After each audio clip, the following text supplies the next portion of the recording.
Nous sommes debout, s'il vous plaît. Nous voulons écouter la parole de Dieu. Nous sommes debout. Nous sommes debout. Regarde à gauche et à droite. Tu dois te rendre compte que ton voisin est debout. Est-ce qu'il est debout? Est-ce qu'elle est debout? Nous voulons honorer la parole. Alléluia. Alléluia. Si quelqu'un est en train de voir ce que moi je suis en train de voir, frotte bien tes yeux pour voir la bénédiction de ce matin.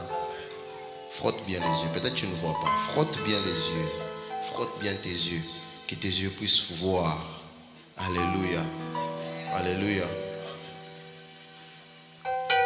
Il a plu à l'Éternel ce matin de nous envoyer son serviteur. Alléluia.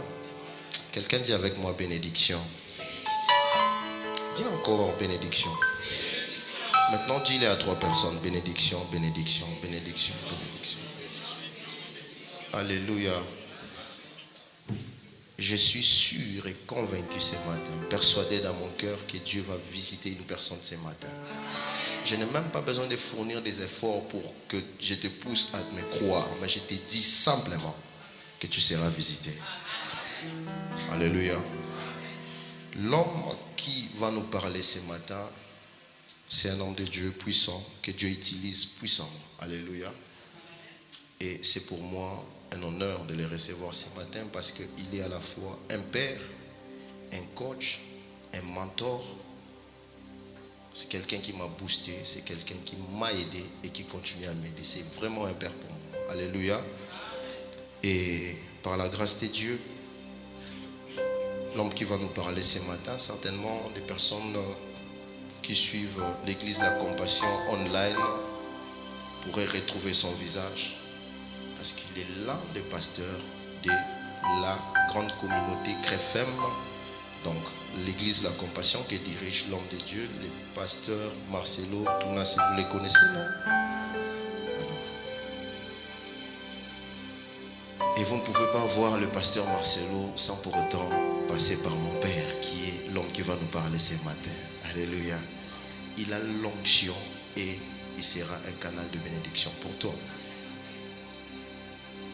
Alléluia.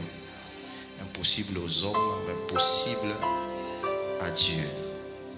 Et Dieu l'a envoyé ici parce que ça fait longtemps depuis qu'on commençait ces démarches, on s'emmerdait pour savoir comment il va prendre les visas pour venir en Turquie. Comment c'était difficile. Mais Dieu a facilité les choses de manière que tu ne peux pas comprendre. Et tout était facile. Malgré que le diable a essayé de combattre, mais Dieu a facilité. Et ce matin, Dieu va te faciliter les choses aussi. Si tu as besoin de voyage, tu vas voyager avec facilité. Tu as besoin de te marier, tu vas te marier avec facilité. Est-ce que nous pouvons les recevoir ce matin? Nous sommes debout avec nos acclamations. J'invite l'homme de Dieu, le papa, pasteur Bishop Koulouba. On acclame le Seigneur, on acclame le Seigneur.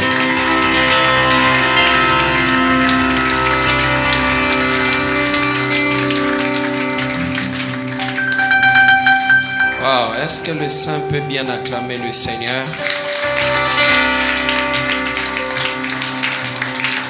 Je vais te donner une révélation par rapport aux acclamations. Il paraît que le verbe qui veut dire acclamer veut dire écraser. Ça veut dire que quand tu acclames ce matin, tu es en train d'écraser tes problèmes, tu es en train d'écraser la maladie, tu es en train d'écraser le blocage. Alors acclame très bien le Seigneur. Salue ton voisin, salue ta voisine, dis-lui, c'est le pasteur Bishop qui te salue.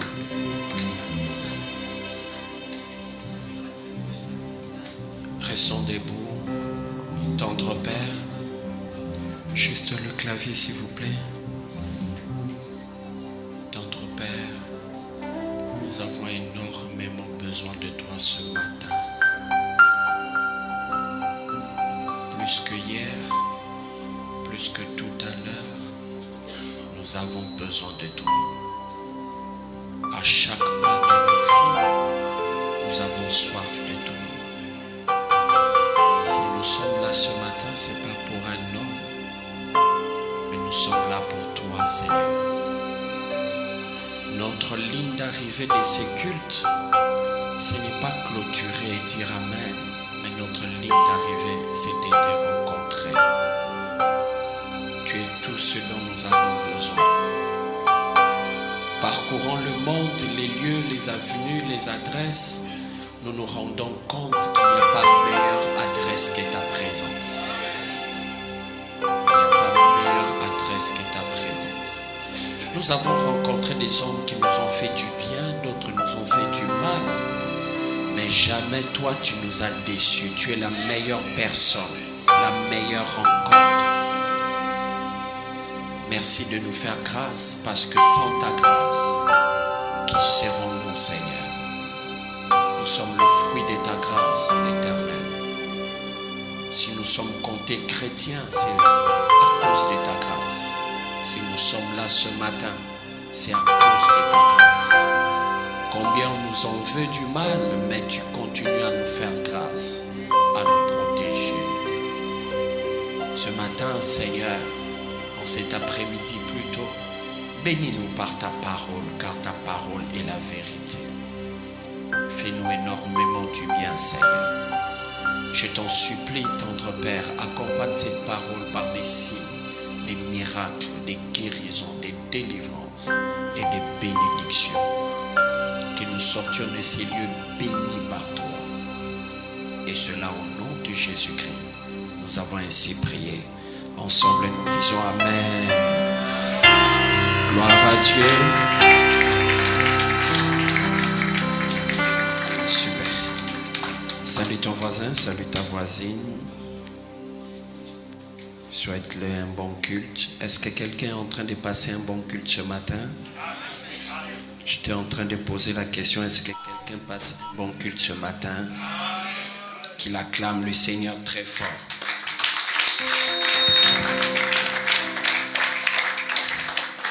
Je nous salue tous dans le nom précieux de notre Seigneur Jésus. Je nous souhaite la bienvenue dans ces cultes, dont je suis convaincu, comme l'a dit le pasteur tout à l'heure, quelqu'un sera abondamment béni. Amen. Je crois du plus profond de mon cœur que quelqu'un sera abondamment béni. Dis avec moi, c'est moi qui serai béni. Que le nom du Seigneur soit béni. Et je dis un grand merci à notre Dieu qui nous accorde l'opportunité d'être là ce matin. Ce qui est vrai, ça a été notre programme depuis l'année passée. Je devais être là depuis l'année passée, ça n'a pas tenu. Mais cette année, comme l'a dit le pasteur, avec beaucoup de facilité, parce que c'était le temps de Dieu. Vous savez, il y a certaines choses qui ne nous arrivent pas parce que le diable est plus fort que nous, c'est peut-être simplement parce que ce n'est pas encore le temps de Dieu. Lorsque le temps arrive, la chose arrive avec beaucoup de facilité. Et Dieu nous a facilité la tâche. Nous sommes là ce matin, nous serons là le dimanche prochain. Je pense aussi à la réunion de l'intercession au courant de la semaine. Et je suis convaincu que le Seigneur nous fera énormément du bien. J'aime beaucoup cette église. Et en tout cas, je connais le visage de beaucoup d'entre vous. Et j'ai l'impression d'entrer sur Internet parce que je regarde souvent les photos sur Internet, sur le profil du pasteur. Je regarde souvent et je suis béni d'être là ce matin. Amen. Et je suis convaincu que nous serons un canal de bénédiction. Je dis un grand merci au pasteur Shekina qui nous a associés à ce travail. Il n'était pas obligé, mais il nous a associés à être un canal de bénédiction pour vous. Je l'apprécie énormément, son intégrité, sa droiture et surtout son cœur. Lorsque le Seigneur nous a mis ensemble, ça a été facile. Vous savez, dans la vie, il faut avoir des connexions divines. Amen. Lorsque l'Éternel veut te bénir, il approchera des bonnes personnes tout autour de toi. Lorsqu'aussi le diable veut te combattre, t'attaquer, il approchera des mauvaises personnes vers toi. C'est pourquoi il faut toujours faire le bilan de toute personne qui entre dans ta vie. C'est très important et très capital. Il n'existe pas simplement les anges au ciel, mais il existe aussi les anges sur terre. Je prie que cette semaine ne prenne pas fin, que tu rencontres et les anges du ciel et les anges de la terre qui vont booster ta vie et changer ta vie. Amen. Le pasteur a oublié de dire, je suis marié à une seule femme sans intention de divorcer ni de la tromper. Amen. Elle est celle qui manque dans Hébreu 11 pour que Hébreu 11 prenne de la valeur. Si elle était dans Hébreu 11, la liste sera clôturée parce qu'elle est une héroïne de la foi. Elle a cru en moi pendant que j'étais 0 plus 0 fois 0 divisé par 0 multiplié par 0 égale 0. Elle est une héroïne de la foi. Amen. Aujourd'hui, par la grâce du Seigneur, nous sillonnons le monde. Est-ce que vous me permettez d'apprécier sa présence à mes côtés? Au moment où ici, elle est là. Que Dieu vous bénisse abondamment. Il y a maman Sarah Patawili, c'est notre maman pasteur de notre extension de Lualaba, Kolwezi précisément, Lualaba, là où il y a le coltan, là où il n'y a plus de minéraux. Elle est ici en séjour, elle va se lever, nous allons l'accueillir aussi. Maman Sarah, merci de nous accompagner. Que le nom du Seigneur soit béni. Amen. Notre thème ce dimanche et le dimanche prochain sera « Ma famille selon Dieu ». Ma famille selon Dieu. Et ce matin, nous allons partager un sous-thème « Seul Jésus-Christ nous suffit ». Seul Jésus-Christ nous suffit. Je vais donner 2 textes que nous allons lire et nous allons les lire debout s'il vous plaît. Premièrement, nous allons lire 1 Jean chapitre 3, le verset 8. Ensuite, nous allons lire Genèse chapitre 48, le verset 1er au verset 6e. Merci de nous tenir debout pour honorer la parole du Seigneur. 1 Jean chapitre 3, le verset 8, je lis au nom de Jésus. Celui qui pêche est du diable, car le diable pêche dès le commencement. Le Fils de Dieu apparut afin de détruire les œuvres du diable. Genèse chapitre 48, le verset 1er au verset 6e. Après ces choses, l'on vint dire à Joseph, voici ton père est malade. Et il prit avec lui ses 2 fils, Manassé et Ephraïm. On avertit Jacob et on lui dit, voici ton fils Joseph qui vient vers toi. Et Israël rassembla ses forces et s'assit sur son lit. Jacob dit à Joseph, le Dieu Tout-Puissant m'est apparu à Luz, dans les pays de Canaan. Il m'a béni. Il m'a dit, je te rendrai fécond et je te multiplierai et je ferai de toi une multitude de peuples. Et je donnerai ces pays à ta postérité après toi, pour qu'elle le possède à toujours. Maintenant, les 2 fils qui te sont nés au pays d'Égypte, avant mon arrivée en Égypte, seront à moi. Ephraïm et Manassé seront à moi comme Ruben et Siméon. Mais les enfants que tu as engendrés après eux seront à toi, ils seront appelés du nom de leurs frères. Acclamons la parole du Seigneur. Gloire à Dieu. Écoutez, bien-aimés dans le Seigneur, généralement, lorsque nous avons l'opportunité de pouvoir apporter la bonne nouvelle, nous l'apportons avec plusieurs objectifs. Et ce matin, j'ai un objectif principal. Je pense pour moi que ce message sera comme un traitement dans la vie d'une personne. Amen. Dans la famille d'une personne, ça serait vraiment un message comme un traitement. C'est pourquoi j'aimerais vraiment que tu me prêtes bien ton attention. Écoutez bien aimé, à l'introduction de ce message, je dirais que la pensée de Dieu est que nous ayons des familles libérées des oppressions, des liens, des possessions et des oppressions démoniaques. Et l'un des objectifs principaux, c'est que notre conversion, du fait que tu sois converti, qui est aussi notre conversion, qui est le salut, et qui est aussi la délivrance soit effective dans nos familles. La pensée de Dieu, ce n'est pas simplement te sauver toi, mais c'est sauver aussi chaque membre de ta famille. C'est pourquoi la Bible dit, crois au Seigneur Jésus, tu seras sauvé, toi et ta famille. La pensée de Dieu, c'est que le salut soit global, que ça ne touche pas simplement toi, mais que ça touche tes frères, tes sœurs, que ça touche ton mari, ça touche ta femme, ainsi que vos enfants. La pensée de Dieu, c'est de sauver la plupart de nos familles. Or, bien-aimés, lorsque nous parlons de salut, le salut vient du mot sozo, qui veut dire salut global. Dans le salut, on trouve la guérison, la délivrance, la bénédiction, la transformation. Dans le salut, on trouve aussi la vie éternelle, principalement la vie éternelle. Ensuite viendra toutes ces choses-là. Lorsqu'on parle du salut, on ne voit pas simplement le fait d'être converti, aller au ciel, mais lorsqu'on parle du salut, on voit aussi la bénédiction, la délivrance, la grâce. Tout est conçu dans le salut. Ça veut dire que l'œuvre de la croix est une œuvre complète qui englobe beaucoup de choses. Vous savez, lorsqu'on étudiait encore, on voyait en mathématiques ce qu'on appelle l'ensemble.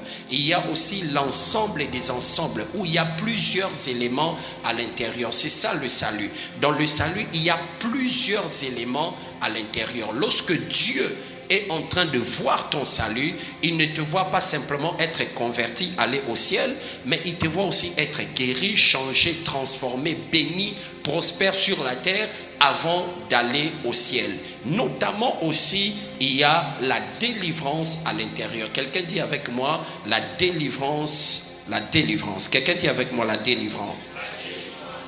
Maintenant, bien aimé, lorsque je regarde la plupart d'entre nous, je me rends compte que nous sommes, la plupart d'entre nous, des Africains, n'est-ce pas?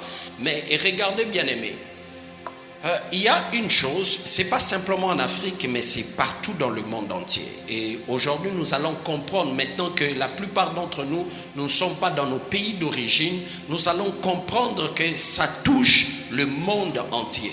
Vous allez remarquer, bien aimé, surtout pour nous les pays africains, surtout pour nous les Africains, nous avons une forme, si je peux le dire, une forme de couverture de malédiction qui englobe la plupart de nos familles. Et vous allez remarquer que cette malédiction a plusieurs axes, mais principalement 4 axes qui touchent la plupart de nos familles. Vous allez remarquer que ces malédictions touchent le travail. Ça veut dire que lorsque vous étudiez nos familles, vous remarquez que plusieurs sont sous la malédiction du chômage. Deuxièmement, sous la malédiction du célibat. Même quand la personne peut avoir un travail, mais vous allez remarquer que le célibat peut aussi être un problème. Troisièmement, il y a aussi la malédiction qu'on appelle la malédiction de la stérilité. Vous allez remarquer que plusieurs d'entre nous ici, nous avons 1, 2, 3 frères qui, malgré que le Seigneur les a fait grâce de pouvoir se marier, mais ils luttent à avoir des enfants. La malédiction de la stérilité. Et quatrièmement, c'est la malédiction de la pauvreté. Ça, c'est d'ailleurs, ça touche la plupart des pays africains. Vous allez remarquer que les gens luttent à être prospères. Ce sont les 4 axes qui combattent la plupart de nos familles. Comprenez ça? Donc ça combat la plupart de nos familles. Et bien aimés dans le Seigneur, ici, le temps va nous manquer de pouvoir parler de certaines choses en profondeur. Mais si j'étais en train de penser par rapport à ce culte, je me dis, plusieurs d'entre nous sont ici ce matin, sont ici dans cette ville ou dans ce pays parce qu'ils sont en train soit de fuir ou de vouloir combattre ces choses dont je suis en train de parler. On est en train de voir des voies et moyens comment s'en sortir de la vie. Mais le problème, c'est que nous avons quitté nos nations pour aller dans des horizons différents parce que nous pensons qu'ailleurs est mieux que chez nous. Mais je veux vous rendre compte, et nous allons nous rendre compte ensemble, que le problème n'est pas géographique, le problème est d'ordre spirituel. Parce que tu peux quitter les lieux géographiques et aller ailleurs, mais le problème continue. Ce qui fait que malgré que tu es ici, tu te rends compte que tu luttes encore contre certaines choses, n'est-ce pas? J'espère que je ne suis pas en train de me tromper d'adresse. Donc vous voyez que le problème n'est pas géographique. Le problème est d'ordre spirituel. Parce que, bien aimé, c'est le spirituel qui engendre le physique. Lorsque les choses ne sont pas arrangées spirituellement, peu importe les luttes extérieures, il n'y a rien comme résultat. Il n'y aura rien comme résultat. Écoutez, bien aimé, lorsque quelqu'un est maudit, tu peux l'amener au paradis. Le paradis deviendra désert pour lui. Mais lorsque aussi quelqu'un est béni, tu peux l'amener au désert. Le désert va devenir paradis pour lui. Pourquoi? Parce que ce n'est pas les lieux qui bénissent, mais c'est ce que nous sommes porteurs. C'est pourquoi vous allez remarquer, bien aimé, Ismaël, la Bible dit, il est devenu habile chasseur. Mais où? Dans le désert. Mais moi et toi, nous savons que dans le désert, il n'y a pas de forêt. Mais comment il est devenu habile chasseur? Parce qu'il avait une alliance. Cette alliance, c'est à partir de son père Abraham. Dieu avait dit à Abraham, je bénirai ta postérité. Ce qui fait que partout où aujourd'hui, les fils d'Abraham se retrouvent, avant de venir ici, nous avons été dans Dubaï, bien aimé. Dubaï, c'est une ville construite dans le désert. Mais comment ces gens arrivent à dompter même le désert? Parce qu'ils sont fils d'Abraham. Ils ont une alliance. Quelqu'un est là avec moi? Le temps va nous manquer de pouvoir parler de l'alliance, la force de l'alliance. Le temps va nous manquer de pouvoir parler. Mais maintenant, qu'est-ce qui fait que même lorsque quelqu'un peut se délocaliser géographiquement, les malédictions puissent continuer toujours dans sa vie? Nous allons voir les choses qui activent les malédictions dans nos vies. C'est sur base de ce deux textes que nous venons de lire tout à l'heure.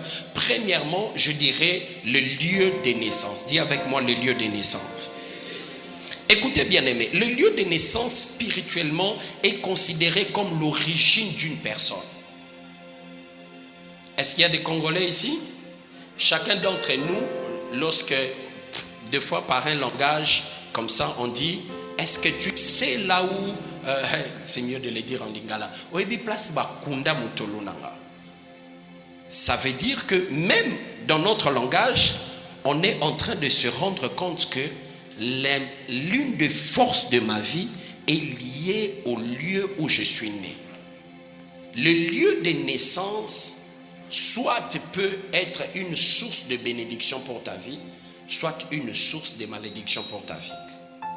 Parce que chaque territoire a des principaux qui sont établis. C'est pourquoi vous allez remarquer que des gens qui sortent d'un lieu, ils ont peut-être le même langage, le même comportement et par moments la même vie. Qu'est-ce qui fait ça? C'est le lieu où ils sont nés. C'est pourquoi, toi qui as fait beaucoup de papiers administratifs, vous allez remarquer l'une des choses qui nous poursuit toujours, c'est que lorsque tu remplis une fiche, on pose toujours la question, tu es né où? Lieu de naissance. Qu'est-ce que ça a à voir? Ça a à voir quelque chose. Le lieu de naissance a un impact important. Tu peux te retrouver à l'aéroport avec un Américain qui n'a même pas ton niveau intellectuel, mais puisque simplement lui est né aux États-Unis, toi tu es né au Congo, on ne vous mettra même pas au même fil. Vous pouvez avoir la même destination, mais on ne vous traitera pas de la même manière. Pourquoi? Le lieu où il est né a de l'avantage pour lui. Et toi, le lieu où tu es né a du désavantage dans ta vie. Je suis venu déclarer quelque chose dans le nom de Jésus. Que ton lieu de naissance deviendra un lieu touristique à cause de toi. Est-ce que quelqu'un me donne un bon amen ce matin? Vous savez, l'une des bénédictions d'un culte, c'est que dans un culte au présent, nous pouvons aller dans le passé, corriger les choses dans le passé. Oh my God. Ce matin, je vais dans ton lieu de naissance. Si le combat de ta vie est lié à ton lieu de naissance, je déclare au nom de Jésus, à partir de ce matin, Tout lien lié dans ta vie à cause de ton lieu de naissance est en train d'être coupé ce matin. Celui qui me donne un bon amen, un miracle est en train de lui arriver. C'est pourquoi lorsque Jacob veut bénir les enfants de Joseph, il lui dit, les enfants qui te sont nés en Égypte. Il dit, les enfants qui te sont nés en Égypte. Il parlait du lieu de naissance. Pourquoi Jacob parle de ça? Parce que Jacob, c'est un homme aguerri spirituellement. Il est en train de voir la trajectoire de la destinée de ses enfants est floue. C'est pourquoi il cite des choses qui est en train de flouer la trajectoire de la destinée de ses enfants. Il dit, les enfants qui te sont nés en Égypte.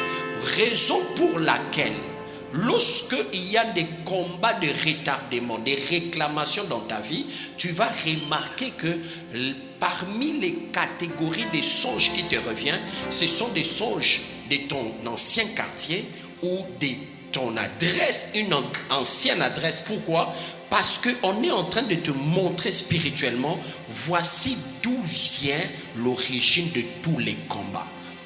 Est-ce que quelqu'un a vu ça déjà? Je déclare dans le nom de Jésus que toute influence maléfique liée dans ta vie à cause de ton lieu de naissance, ça s'arrête. Tu sais pourquoi je le déclare ce matin? Car la Bible dit, vous connaîtrez la vérité. Puisque cette vérité est proclamée ce matin, plus rien ne t'arrivera à cause de ton lieu de naissance. Et ce matin, nous allons prier. Comme je l'ai dit tout à l'heure, nous allons rentrer dans le passé, jusqu'au lieu où tu es né. Peu importe le lieu où tu es né. Écoute, bien-aimé. Le problème de la destinée n'est pas toujours au lieu où tu es né, mais où tu es en train d'aller. Oh my God. Est-ce que je parle à quelqu'un ce matin? Peu importe là où tu es né, à cause de la vérité de l'évangile, quelque chose change ce matin. Donne-moi un bon amen et j'avance. Deuxième chose qui active la malédiction dans la vie de la plupart d'entre nous ici présents, c'est la date de naissance. Jacob dit, les enfants qui te sont nés en Égypte, avant mon arrivée en Égypte. Bien-aimé, la date de naissance, chaque date de naissance renferme des réalités spirituelles qui souvent travaillent contre nous. C'est pourquoi vous allez remarquer aujourd'hui, surtout les Occidentaux, ils interprètent beaucoup de choses en fonction de la date de naissance. C'est ce qu'on appelle des signes astrologiques. On peut interpréter la destinée d'une personne sur base de sa date de naissance. Il y a même des gens aujourd'hui qui leur date de naissance rappelle des mauvais événements qui sont arrivés dans leur famille ou dans leur vie. Il y a des gens dont leur date de naissance n'est pas un bon souvenir. Je connais une fille, le jour de sa naissance était devenu un jour le jour de la mort de son père. Vous voyez, automatiquement, peu importe les années que ça peut prendre, à chaque fois qu'elle fêtera l'anniversaire, elle se rappellera toujours de la mort. Et vous pensez que l'ennemi a fait ça au hasard? Non, non, non. Et des années plus tard, le jour de son anniversaire, elle était à l'hôpital. Pourquoi? Parce que la date de naissance renferme des réalités spirituelles dans la vie d'une personne. Raison pour laquelle, je l'ai dit tout à l'heure, dans les fiches de renseignement sur nous, non simplement on nous demande le lieu de naissance, mais on nous demande aussi des dates de naissance. Il y a de ceux-là dont leur date de naissance a de l'avantage sur leur vie, et d'autres, et vous allez remarquer même, il y a de ces fiches que nous remplissons aujourd'hui, tu te rends compte que si j'avais moins d'années que ça, je serais avantagé. Maintenant que ça me retrouve en cette date ici, c'est à mon désavantage. Je prie dans le nom de Jésus. Partout où il y a ton nom, ta fiche et y est inscrit ta date de naissance et qui doit travailler contre toi, je prie de tout mon cœur que cela travaille en ta faveur. Donne-moi un bon amen, j'avance. Maintenant, je veux m'approfondir énormément. Troisièmement, les péchés.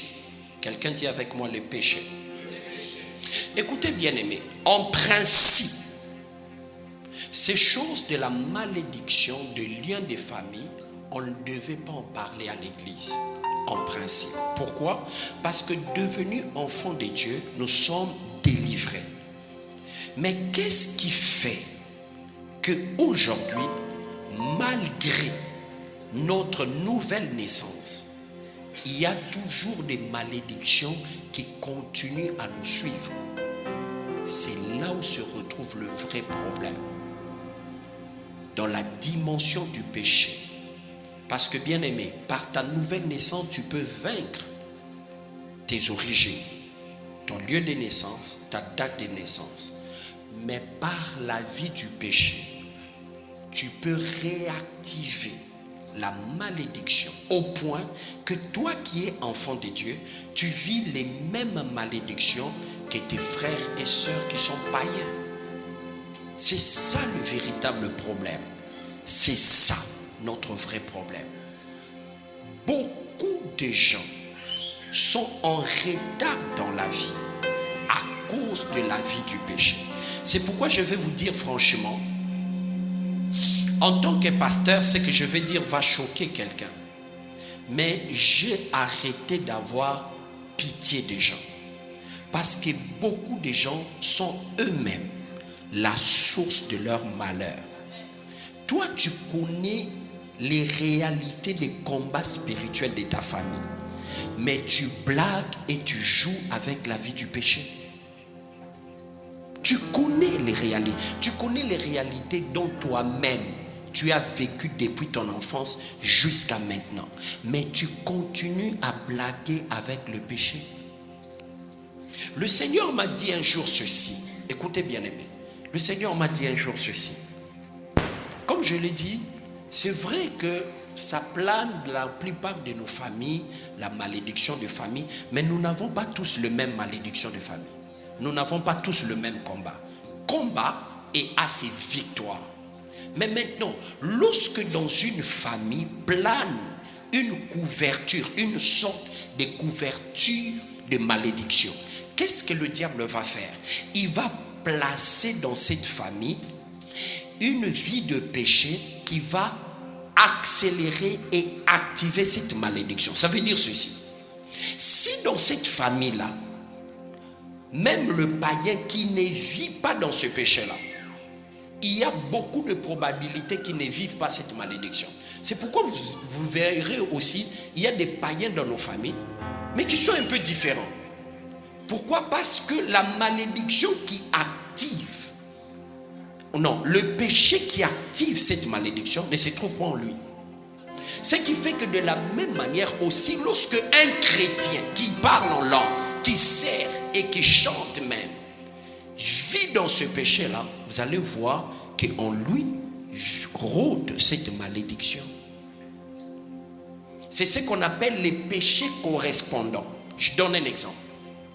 Lorsque dans une famille, il y a l'esprit de célibat, vous allez remarquer que dans cette famille, il y aura un esprit d'impudicité. Vous comprenez? Ça va régner un esprit d'impudicité, de sorte que quelqu'un peut changer 1000 fiancés, mais n'arrive pas à se marier. Un beau garçon ayant tout le moyen, une belle femme, mais pourquoi il n'arrive pas à se marier? Regardez bien dans la vie de cette personne, vous trouverez la vie de l'impudicité. Vous comprenez ça? Il ne faut jamais, bien aimé, moi j'ai fait, quand je commençais à comprendre les réalités spirituelles, j'ai fait l'analyse de ma propre famille. J'ai vu que dans notre famille, Dieu nous fait grâce, on se marie du côté de mon père plus. On se marie facilement. Mais, il y a une chose, c'est qu'avant que quelqu'un se marie, fais toujours des enfants. Il y a des réalités comme ça. Et j'ai compris qu'ici, je ne dois pas blaguer avec l'impudicité. Je ne dis pas que je peux blaguer avec les autres péchés, mais j'ai compris que l'un des péchés qui active la malédiction de ma famille règne dans l'impudicité. Je ne dois pas blaguer avec ça. Vous comprenez ça? Vous imaginez que j'ai l'une de mes sœurs, défunte sœurs, avant de se marier, elle a fait un enfant. Elle se marie, elle ne fait pas d'enfant. Elle divorce en langue promesse de Dieu. Le péché retarde la destinée. Il y a beaucoup de gens ce matin, leur niveau de vie ne devait pas être à ce niveau-ci. Mais qu'est-ce qui se passe? Le retard à cause du péché. Vous savez, lorsque nous étions jeunes, j'aime toujours donner ces témoignages, nous avions un jeu qu'on jouait. Peu importe la personne qui était devant, on disait toujours, maman je viens, qui se rappelle de ça? Oui mon enfant, à combien de pas? 10 pas en avant. Vous vous rappelez de ce jeu-là, n'est-ce pas? Alors si la personne qui est devant veut te faire poireauter dans la vie, tu peux dire, maman je viens, oui non, mon enfant, à combien de pas? 10 pas en avant, tu avances, 1, 2, 3, 10, tu avances. Et puis tu dis encore, maman je viens, oui mon enfant, à combien de pas? Il te dit 100 pas en arrière. Et tu retournes 100 pas en arrière. C'est comme ça aussi avec la vie du péché. Lorsque tu vis dans la sanctification, c'est comme si tu étais en train de dire, Seigneur je viens, oui mon enfant, à combien de pas? 100 pas en avant. Tu vas remarquer que lorsque tu vis dans la sanctification, ta vie est en train d'avancer. Il suffit simplement que le péché arrive. Que tu pries pas, c'est comme si tu disais, Seigneur je viens. Il dit, oui mon enfant, à combien de pas? 1000 pas d'arrière. C'est pourquoi vous voyez des gens, année après année, être au même niveau de vie.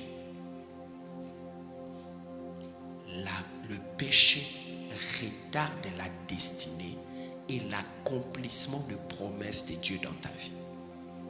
J'ai un ami, gloire à Dieu, il est revenu à Christ. Il était en Afrique du Sud.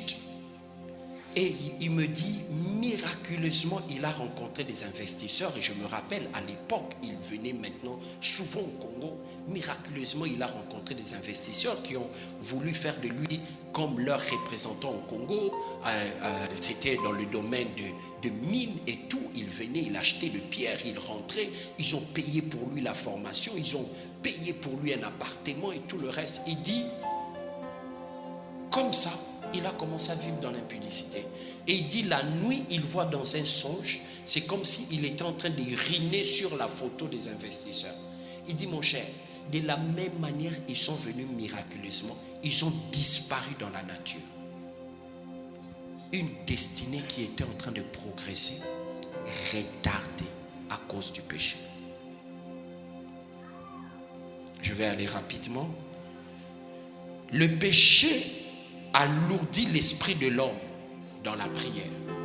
Lorsque tu vis dans le péché, tu seras lourd dans la prière. L'une des choses qui fait que toi tu n'as que la vie de prière de l'église. Il y a une photo, mais tout ça, semaine mobile. Normalement, dans le niveau de vie de prière que tu as, on devait te prendre ici du matin jusqu'au soir, chaque dimanche, afin que tu aies au moins la dose de la semaine. Pourquoi? Parce que tu ne pries pas la semaine. Tu ne pries pas le matin. Qu'est-ce qui rend lourd ton esprit? Le péché. Le péché fait avorter le miracle. Le péché diminue la puissance et l'autorité spirituelle. Ce qui nous rend efficaces, forts face au diable, ce n'est pas le nombre de fois que nous disons au nom de Jésus. Au nom de Jésus, au nom de Jésus. Non, un seul suffit. Regardez, il y a 7 aventuriers qui ont décidé, on les appelle les filles de Séva. Ils ont décidé de pouvoir chasser les démons dans un corps. La Bible dit, ils ont cité. Ils ont dit au nom de Jésus que prêche Paul. La Bible dit les démons, il était un seul. Les démoniaques étaient lui seul. Il les a tous saisis, battus. Et les démons ont parlé. Toi, ton problème à toi, tu penses que tout celui qui cite le nom de Jésus est de Jésus. Les démons qui sont en lui ont dit, nous connaissons Jésus. Ça ne les a rien fait. Et ils ont continué à dire, nous connaissons qui est Paul. Il dit, nous connaissons Jésus. Ça veut dire que dans les répertoires des autorités spirituelles, nous connaissons la dimension de Paul. Mais vous, qui êtes-vous? Si les démons devaient témoigner de toi, qu'est-ce qu'ils vont dire?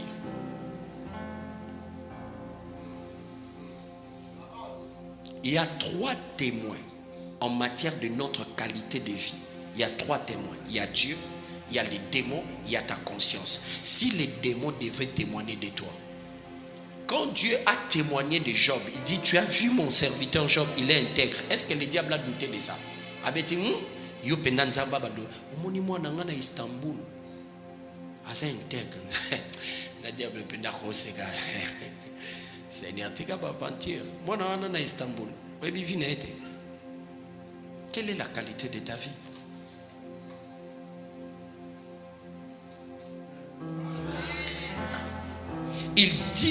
Il provoque des scandales. Le péché provoque des scandales dans la société et même à l'église.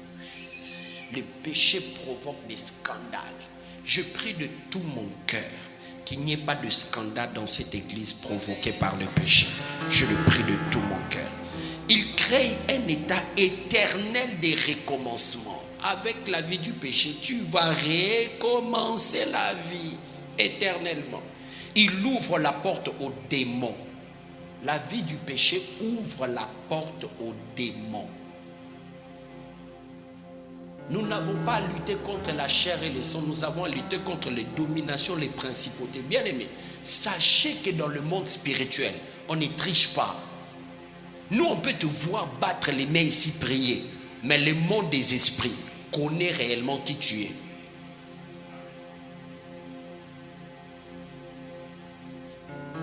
Il bloque les dons spirituels. Toi, tu avais beaucoup de dons. C'est parti où? Tu avais beaucoup de dons spirituels. C'est parti où? Il brise la communion avec Dieu. La vie du péché brise la communion avec Dieu. 10e, il empêche à la main de Dieu de nous toucher et son oreille, il rend son oreille dure pour écouter nos péchés. Ésaïe chapitre 59, le verset 1er au verset 2e. 11e, il perturbe les projets de Dieu et le nôtre. La vie du péché. Vous savez, bien aimé, je veux vous dire une chose vraie. Dans ma vie, je n'ai pas peur du diable, mais j'ai peur de l'homme. Parce que le diable peut devenir 1 million de fois diable. Il ne pourra jamais perturber le projet de Dieu pour ta vie. Mais l'homme lui-même peut perturber le projet de Dieu. Combien de personnes Dieu avait des projets avec eux? Regarde Samson. Dieu avait des grands projets avec lui. Mais à cause du péché, le projet de Dieu a été perturbé dans sa vie. L'homme est plus dangereux que les démons. L'homme est plus dangereux. Toi-même dans ta vie, tu es plus dangereux que Satan dans ta vie. Donc s'il y a quelqu'un que tu dois le plus vaincre dans ta vie, c'est toi-même. Ce n'est pas les démons. Ils ont été déjà vaincus à la croix. Le combat que tu dois avoir tous les jours dans ta vie, c'est le combat contre toi-même. Parce que tu es plus redoutable dans ta vie.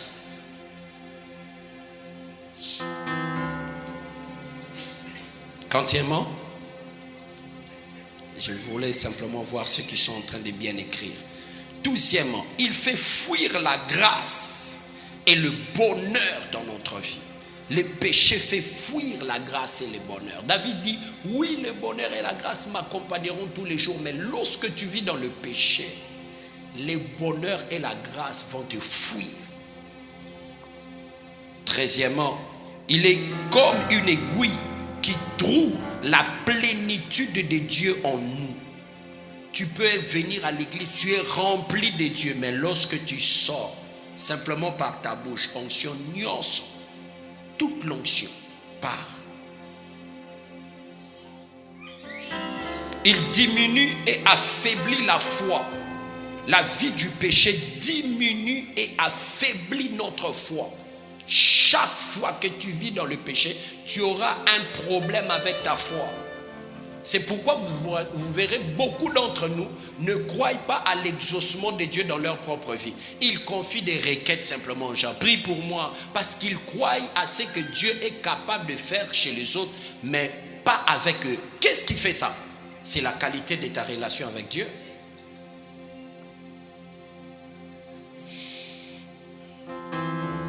Il décourage et empoisonne la vie de prière. La vie du péché décourage et empoisonne la vie de prière.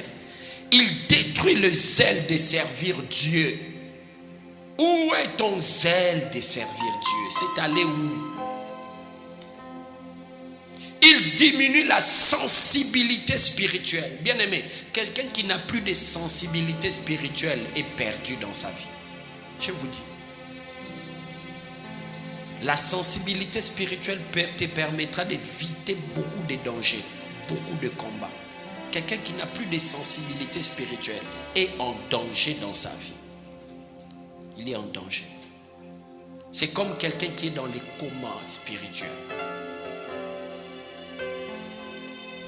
Il amène la honte dans le camp de Dieu. Regardez aujourd'hui, bien-aimés, tous ces scandales avec des serviteurs de Dieu, tout ce scandale, ça mène la honte dans le camp de Dieu. La honte dans le camp de Dieu. Il maintient dans la pauvreté. La vie du péché maintient dans la pauvreté. Il amène les complexes d'infériorité. Toi, tu peux voir une belle personne devant toi, mais cette personne ne croit plus en elle-même à cause des choses qu'elle sait qu'il fait. Il disqualifie dans la destinée. La vie du péché disqualifie dans la destinée. Il met en nous les dégoûts de la repentance. Tu sais, lorsque Dieu ne se lasse pas de nous pardonner. Regarde ton frère, dis-lui, Dieu ne se fatigue pas de nous pardonner.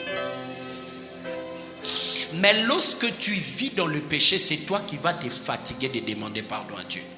Parce que même lorsque tu viens et que tu veux demander pardon, tu sais au-dedans de toi que je vais encore refaire ça. Or, lorsque tu tombes dans une telle culpabilité, le diable va réellement t'éloigner de Dieu. Vous savez pourquoi est-ce que la Bible dit le diable rôde comme un lion? Écoutez, ça c'est une vérité vraie. Ici, j'aimerais parler à tous ceux-là qui ont des fois le dégoût de venir à l'église à cause de la culpabilité. Ne t'empêche pas de venir à l'église. Ne t'empêche pas de prier. Parce que Dieu ne se fatigue pas de nous pardonner. Vous savez pourquoi Dieu ne se fatigue pas de nous pardonner? Parce que lorsqu'il nous a pardonné, il oublie. C'est nous qui gardons le souvenir de notre péché, mais Dieu ne garde pas le souvenir de notre péché. C'est pourquoi la prochaine fois, il nous pardonne facilement. Maintenant, écoutez, qu'est-ce qui fait que le diable rôde comme un lion? Le diable, le lion, lorsqu'il veut attaquer un troupeau de buffles, il sait que de lui-même, il ne pourrait pas. Il sait qu'il n'arriverait pas parce que s'il entre, ils pourront tous le tuer. Qu'est-ce que le lion fait? Il crée une diversion. Quand ils vont commencer à fuir, c'est simplement celui qui va se détacher que eux vont suivre pour attaquer. Et lorsque tu vis dans le péché et que tu es culpabilisé, le diable va te forcer à t'écarter de nous, à t'écarter de l'église, et c'est là il va t'avoir facilement. C'est pourquoi, bien aimé, peu importe ta culpabilité, sache que nous tous, nous sommes dans le péché et nous ne vivons que la grâce de l'Éternel. Que nul ne puisse t'éloigner de Dieu. C'est ton Père et il t'aime. Ta repentance peut te faire revenir à Dieu. Alors, est-ce que quelqu'un est là avec moi? Ne te fatigue jamais de demander pardon à Dieu. Un jour, le péché dans lequel tu luttes aujourd'hui, tu vas le vaincre facilement. Ça va arriver. Alors, est-ce que quelqu'un est là avec moi? Il amène la tristesse et chasse la joie, même ayant des richesses. La vie du péché amène la tristesse et chasse la joie. Je veux ici mettre en garde la plupart d'entre nous. Lorsque tu vois que tu as péché et que tu ne perds plus la joie dans ton cœur, tu ne perds plus la tristesse, bien-aimé, oui, tu es perdu. L'une des choses qui fait la différence entre nous et les païens, c'est que nous avons quand même conscience du bien et du mal. Et que lorsqu'on a commis le péché, on n'est pas à l'aise jusqu'à se repentir. Mais lorsque tu vois que tu commences à vivre dans le péché et que tu as toujours la joie, tu as toujours la paix, tu es déjà loin de Dieu. Tu es loin de Dieu. Parce que le péché amène la tristesse et chasse la joie. Il attire la malédiction, même sur nos enfants après nous. Parents, sache que lorsque tu pêches seul, mais les conséquences ne seront pas seules. Toi-même, tu es le fruit des conséquences du péché de tes parents. Beaucoup de luttes et de combats que nous avons ici ne viennent pas de notre génération, viennent des générations précédentes. Maintenant, tu veux léguer quoi dans la vie de tes enfants? Mon père spirituel m'a toujours dit, Bishop, quand tu veux pécher, rappelle-toi de tes enfants. Souviens-toi de tes enfants. Quel est le niveau de vie que tu aimerais léguer à tes enfants? La vie du péché amène les conséquences même dans nos générations après nous. Il sera bien pour nous, bien-aimés, de léguer la bénédiction au lieu de léguer la malédiction. Écoute ça. La vie du péché crucifie Jésus-Christ une seconde fois. Lorsque tu pêches, tu crucifies Christ encore. La vie du péché fait rater l'enlèvement. Ouais. Bien-aimé, le temps va nous manquer pour parler de tous les signes du temps de la fin. Vous venez, il n'y a même pas 3 mois, 4 mois, vous venez de vivre l'un des grands signes du temps de la fin, le tremblement qui s'est passé ici. C'est pour vous un message pour vous dire que Christ revient bientôt. S'il y a enlèvement maintenant, est-ce que tu seras enlevé? S'il y avait enlèvement maintenant, est-ce que toi tu iras au ciel? Est-ce que tu iras au ciel? Le ciel, on n'entre pas par souhait seulement. Il n'y a que de l'eau là. Non. Même le diable veut aller au ciel, mais sa destinée est connue. Non simplement, ça fait rater l'enlèvement, mais aussi 27e, il amène en enfer. La vie du péché amène en enfer.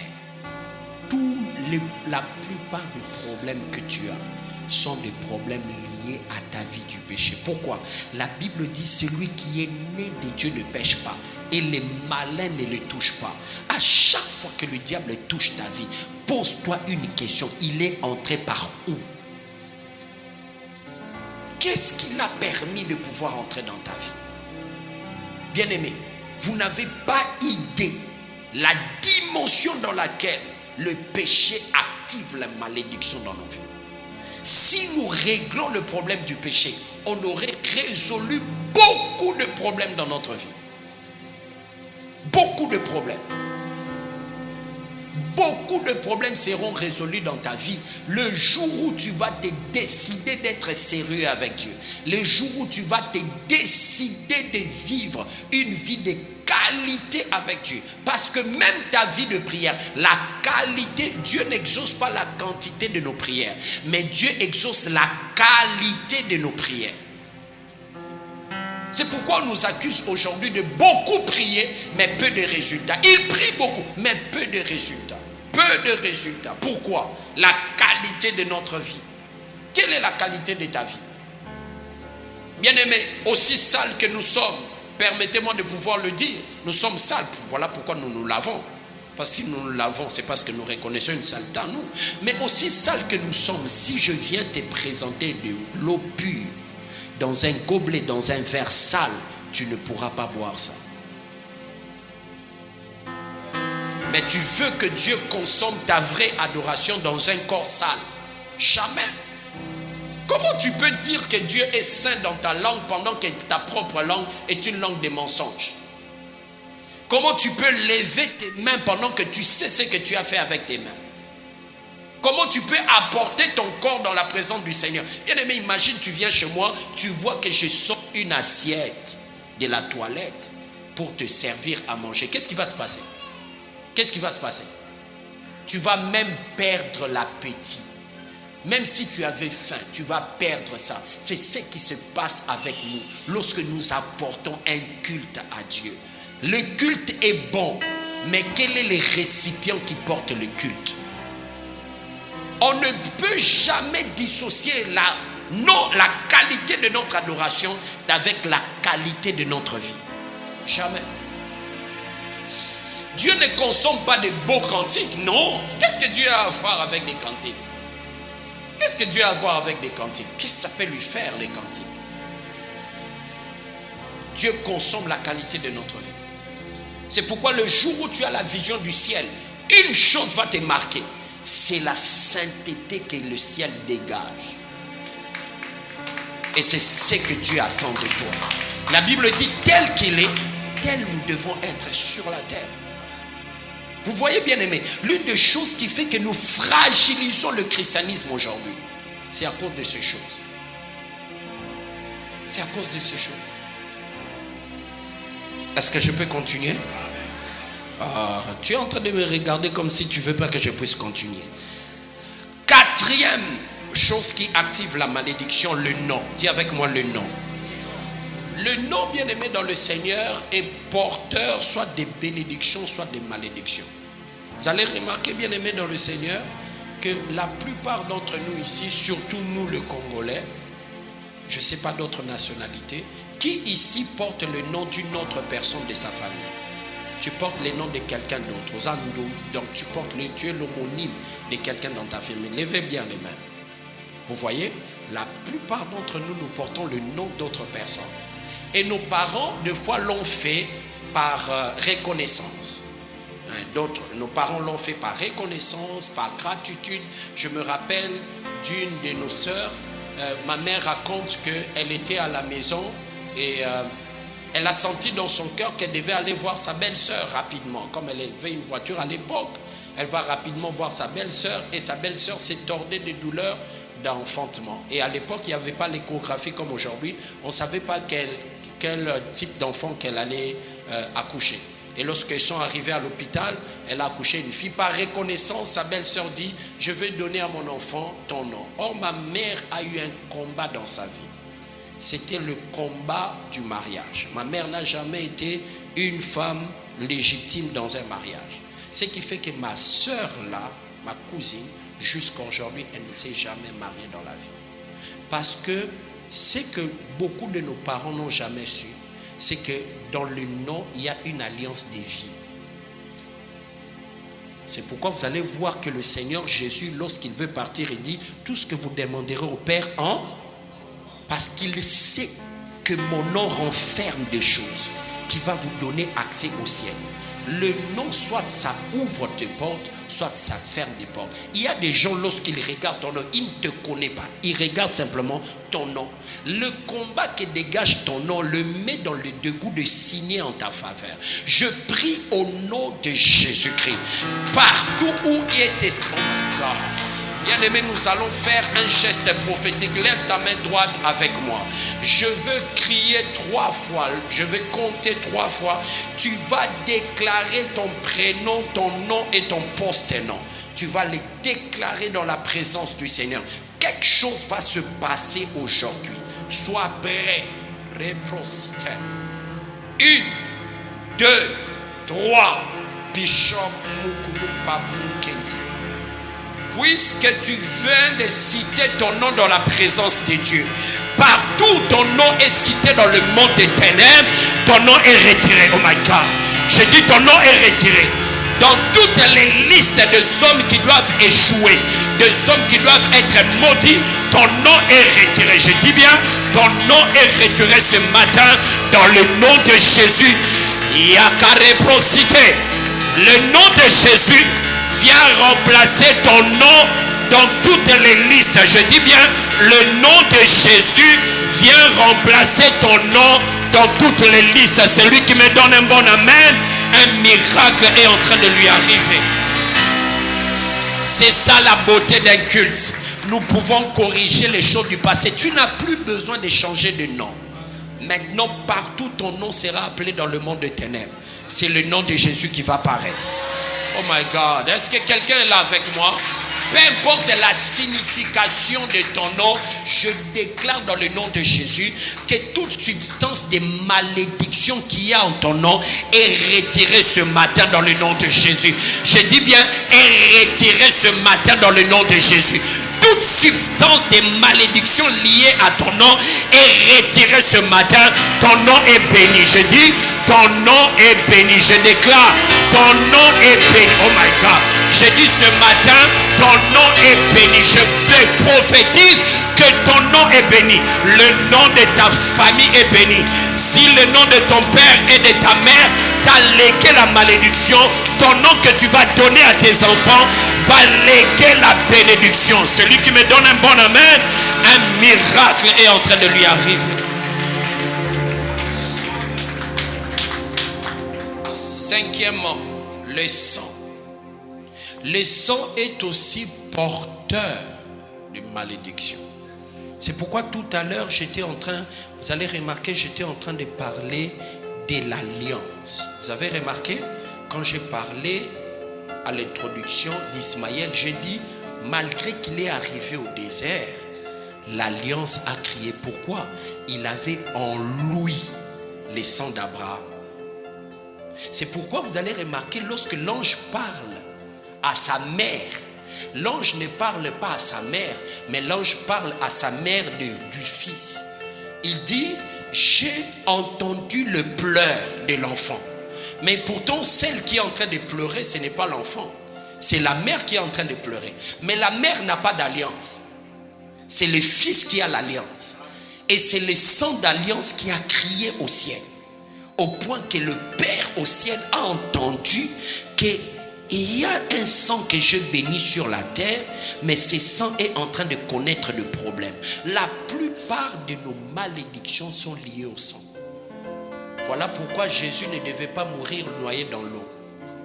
Il devait mourir à la croix pour que le sang coule. Parce qu'il y avait un travail. Bien aimé, Dieu est multisystème. Il pouvait nous sauver de plusieurs manières. Mais s'il nous avait sauvés sans le sang, nous n'aurions pas la nature de Dieu en nous. L'une des forces que nous avons aujourd'hui, c'est parce que le sang a coulé à la croix. Voilà pourquoi vous allez remarquer que la croix a une forme d'une seringue. Parce qu'à la croix, nous avons été transfusés du sang de Dieu en nous. Afin que le sang de Dieu remplace le sang de nos pères et de nos mères.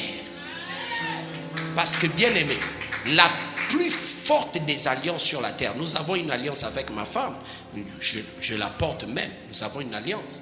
Mais la plus forte des alliances, c'est l'alliance du sang. Vous comprenez ça? C'est pourquoi vous allez remarquer que dans le monde des ténèbres, ayant compris ça, il y a ce qu'on appelle les pactes des sang. Parce qu'ils ont compris, on peut se dire de mots, mais si mon sang ne se retrouve pas en toi, notre alliance n'a pas d'impact. C'est pourquoi, bien aimé, je disais ceci tout à l'heure. La bénédiction ou la malédiction n'est pas géographique. Il n'y a pas de pays maudits. Il n'y a pas le pays que vous avez fui. Le pays que vous avez quitté. Il y a des gens qui deviennent des multimillionnaires dans ce même pays-là. Abimelech a quitté avec sa femme pour fuir Bethléem parce qu'il y avait famine. Mais lorsque lui fuit, Abimelech meurt, ses deux enfants meurent. Mais Boaz qui est resté à Bethléem et a prospéré jusqu'à devenir fort riche. Le problème, ce n'est pas le problème géographique. Le problème est quel sang qui t'accompagne. C'est pourquoi, sans même se rendre compte, nous disons quoi? J'ai le sang de commerce. Pourquoi tu dis ça? Parce qu'il y a une alliance de commerce qui lie votre lignée. Vous comprenez ça? Maintenant, nous, en Jésus, nous avons le sang des vainqueurs. Oh. Est-ce que quelqu'un est là ce matin avec moi? Le problème de foi, nous sommes nous-mêmes porteurs de nos malédictions. Ce qui fait que tu peux beau te déplacer partout, changer de peau, mais tant que le sang de la malédiction est en toi, cette malédiction va te suivre partout. Que je continue. Sixièmement, très bien, le sacrifice. Quelqu'un dit avec moi le sacrifice. Oh, quelqu'un dit avec moi le sacrifice. Écoutez, bien-aimés dans le Seigneur, la plupart de nos coutumes sont liées à des sacrifices. Plusieurs de nos coutumes sont liées à des sacrifices. Et généralement, même nos cérémonies coutumières de dot, il y a toujours des choses. Est-ce que vous savez que tout ce qui se donne comme présent dans le dot a un symbolisme spirituel? Donc, moi et toi, nous avons grandi dans plusieurs sacrifices. Et il y a des sacrifices qui parlent contre nous. Il y a des choses qui ont été faites avant nous, mais qui ont de l'impact même chez nous. Et si nous ne faisons pas attention, aura même de l'impact sur nos enfants. Dis avec moi sacrifice.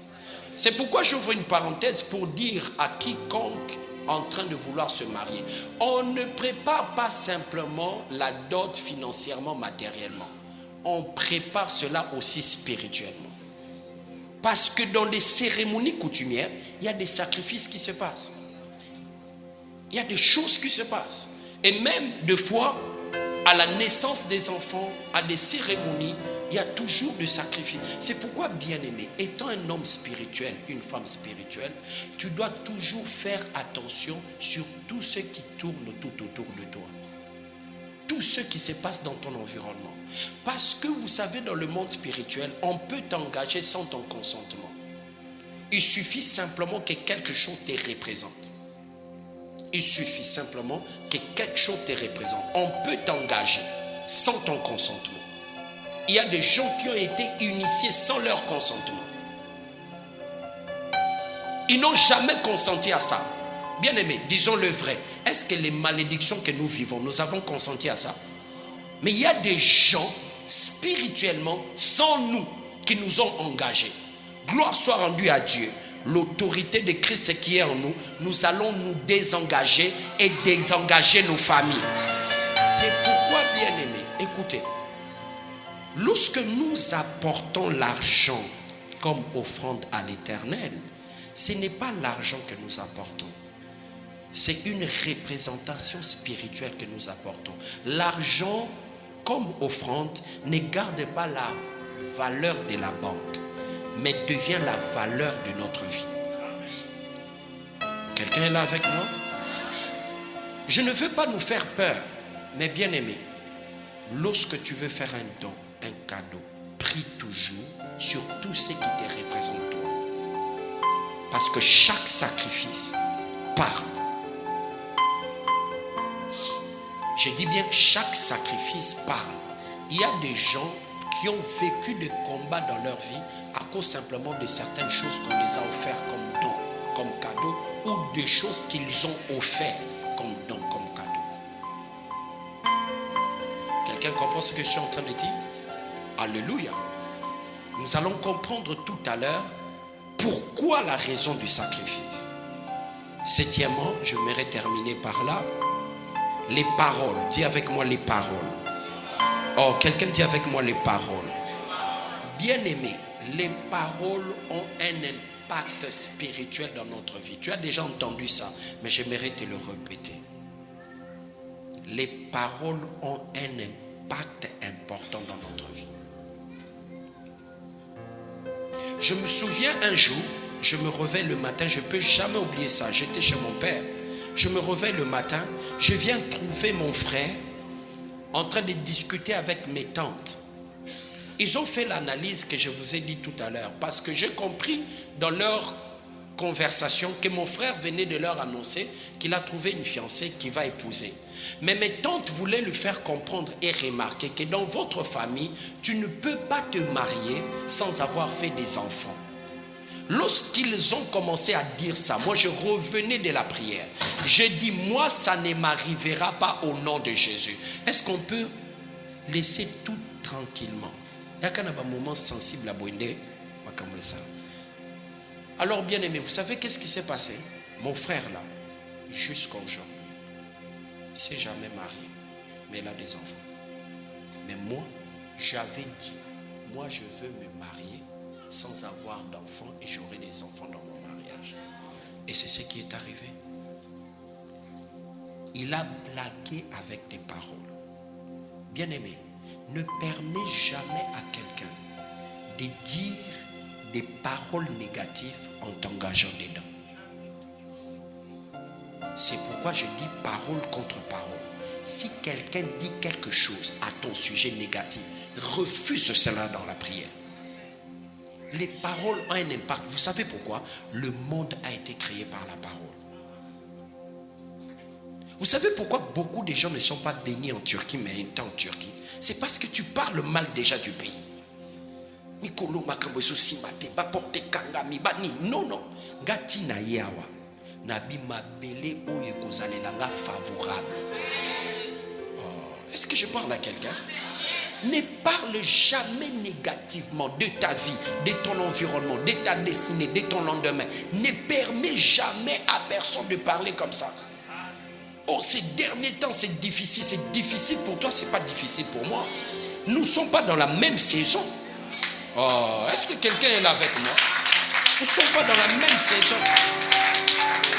Regardez, j'ai remarqué même les téléphones d'aujourd'hui nous donnent 2 heures. Vous avez remarqué ça? Quand je suis arrivé ici, ça me donne l'heure d'ici et l'heure du Congo. Pour dire que j'ai un seul téléphone, mais 2 heures différentes. Pour dire, bien aimé, nous pouvons être au même lieu, mais n'ayant pas la même saison. Alors ne permets jamais à quelqu'un de t'engager sur parole. Oh, est-ce que quelqu'un est là? Non. Alléluia. C'est pourquoi, bien aimé, lorsque quelqu'un parle, il est libre de parler. Toi aussi, tu es libre de... Oh, est-ce que quelqu'un est là avec moi? Non, je pose la question. Est-ce que quelqu'un est là avec moi? J'aimerais maintenant bénir quelqu'un ce matin par des déclarations prophétiques. Je déclare dans le nom de Jésus. En Jésus, tous ces problèmes sont réglés. Oh my God. Je dis en Jésus, tous ces problèmes sont réglés. C'est pourquoi, bien aimé, il y a 2 semaines, nous venons de fêter la Pâque. Jésus-Christ à la croix a réglé tout ce problème. Oh my God. J'ai dit, Jésus a réglé tout ce problème à la croix. Il a réglé le problème du lieu de naissance. Je le dis, c'est pourquoi il a quitté le ciel, placé la croix sur la terre, afin que tout lieu où tu te retrouveras sur la terre ne soit plus affecté. Je déclare au nom de Jésus que ton lieu de naissance est béni. Je dis, ton lieu de naissance est béni. Jésus n'a pas simplement réglé le problème du lieu de naissance, mais il a aussi réglé le problème des dates de naissance. C'est pourquoi je dis, bien aimé, Jésus-Christ est le véritable Jacob. Regardez, Jacob est en train de dire ceci: les enfants qui te sont nés en Égypte avant mon arrivée en Égypte, parce que Jacob étant un homme spirituel, il veut bénir ses enfants, parce qu'en Israël, lorsque tu veux mourir, tu dois bénir tes enfants.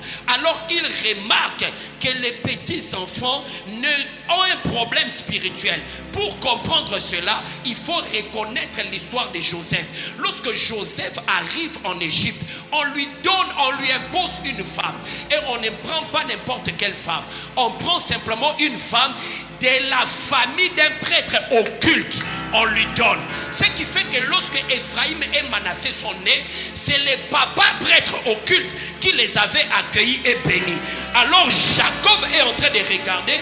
Il sent qu'il ne contrôle pas spirituellement Ephraïm et Manassé. Il dit, la meilleure manière de pouvoir bénir ses enfants, c'est de les adopter. Il va les adopter. Il dit, ils ne seront plus tes enfants. Ils seront comme Siméon et Manassé. Pour dire, comme les prêtres occultes de l'Égypte ne peuvent pas maudire Siméon et Manassé, ils ne pourront pas maudire Ephraïm et Manassé.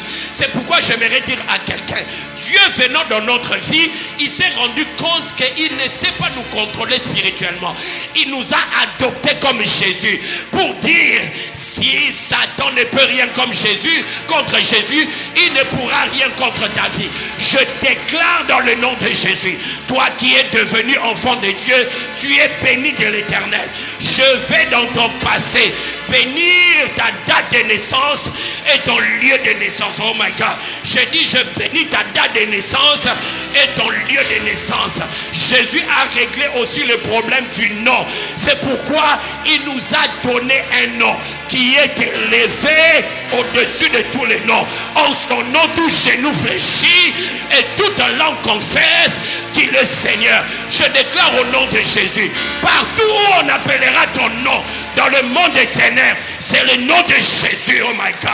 Je dis, c'est le nom de Jésus qui va paraître. Oh, il n'a pas simplement réglé le problème du nom, mais il a aussi réglé le problème du sacrifice. Il est venu en tant que sacrifice, afin que le sacrifice de la croix casse le sacrifice de ta famille. J'aimerais dire à quelqu'un, il y a un autel en notre faveur, c'est l'autel de la croix. Oh my God. Je n'ai pas besoin de bâtir l'autel avec l'argent, mais j'ai bâti l'autel de sacrifice de Christ. Et l'autel de sacrifice de Christ est en train de casser tous les autels dans nos familles. Peu importe le sacrifice qui a été fait dans ta famille, j'aimerais déclarer une chose. Il y a un sacrifice plus meilleur. Je dis, il y a un sacrifice plus meilleur. Oh, est-ce que quelqu'un est là avec moi? Il n'a pas simplement réglé le problème des sacrifices, mais il a aussi réglé le problème des paroles. On l'a arrêté, il n'a rien dit. On l'a frappé, il n'a rien dit. On l'a insulté, il n'a rien dit. On lui a posé des questions, il n'a rien dit. Mais lorsqu'il est arrivé à la croix, il a dit, là-bas je n'ai pas parlé, mais ici je veux parler. Oh my God. Il dit, ici je veux parler. Tout. Oh my God. Ya. Écoute-moi, bien-aimé. Si celui qui t'a maudit a dit des paroles, celui qui t'a béni à la croix a aussi dit des paroles. Si celui qui t'a maudit était nu, celui qui était à la croix était aussi nu. La nudité de Jésus casse la nudité de tes ennemis. Les paroles de Jésus casse les paroles de tes ennemis. Je déclare dans le nom de Jésus, à partir de ce matin, les choses vont changer. À cause de toi, même ici à Istanbul, la loi va changer. Oh my God. Je dis à cause de toi, même ici à Istanbul, je le déclare et vous verrez le signe avant dimanche. À cause de toi, ici à Istanbul, la loi va changer. Je le déclare dans le nom de Jésus. Pourquoi? Il y a des enfants bénis en ces lieux. Nous sommes des vainqueurs. Tu n'es pas dans n'importe quelle église. Tu es dans l'église de winner. Dis avec moi, je suis winner. Je suis plus que vainqueur. Il a vaincu à la croix pour que moi je sois plus que vainqueur. Je t'annonce en ce matin, plus rien ne sera comme avant dans ta vie. Plus rien ne sera comme avant dans ta vie. Et j'aimerais te dire la très bonne nouvelle. Jésus a réglé le problème du péché. Il a obtenu pour nous le pardon éternel. Dans l'ancienne alliance, l'agneau devait avoir une année. Et le pardon avait la validité d'une année. Mais lorsque l'agneau immolé est monté à la croix, il n'avait pas 33 ans. Du fait qu'il est éternel, il a obtenu pour nous les pardons éternels. En Jésus, nous sommes pardonnés de nos péchés passés, présents et même futurs. Oh my God, le pardon de Dieu est devenu facile à cause de l'œuvre de la croix. Lève tes mains, nous allons prier. Tiens-toi debout.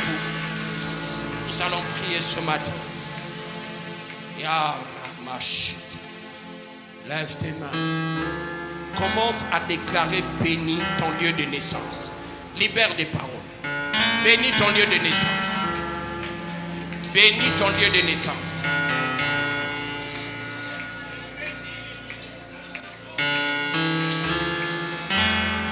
Bénis ton lieu de naissance.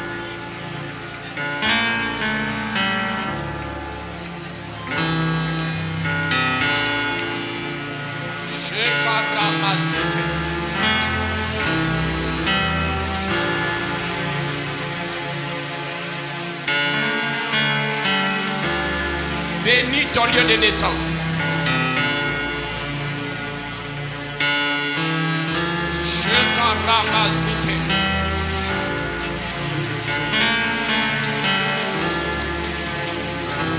Bénis ta date de naissance. Bénis la date de naissance de ton mari, de ta femme, de vos enfants, de tes frères et sœurs. Bénis, bénis, bénis. Tu bats tes mains, tu pries le Seigneur.